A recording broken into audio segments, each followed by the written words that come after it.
So how could you convert a 1080p video to 720p on Android? For whatever reason you might want to do this, let me guide you through it. If it's your first time on this channel, definitely subscribe for more tips and videos like this one. So the process of doing that is called downscaling, meaning that you turn a better quality video into a lower one for whatever reason. So you can either use an app which is going to compress the video. So there are like compressed video apps on the Play Store, which you can look up and like install and run through it this way. But I believe that it's in fact better to go through a video editor.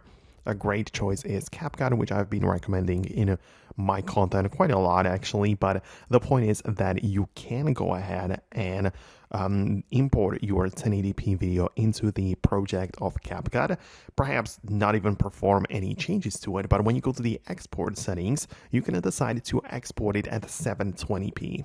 So the point is that you basically run the video through a video editor, you export it, and you end up with a 720p, which is the HD resolution, but we started with the full HD resolution. So that is the whole point behind it. Like if you ever wanted to achieve that, I think this is the best way to go about it. But as I said, there are also other tools out there which can get the job done. Like it's much easier to downscale a video in comparison to upscaling it, because like you can easily remove pixels and resolution, but it would be much harder to just get it from 720p to 1080p, right? So I hope it makes sense. I tried to explain it the best way I could. So let me know what you think about that below in the comments. I'm gonna wrap up the video right now, and I'm gonna catch you in the future uploads as well.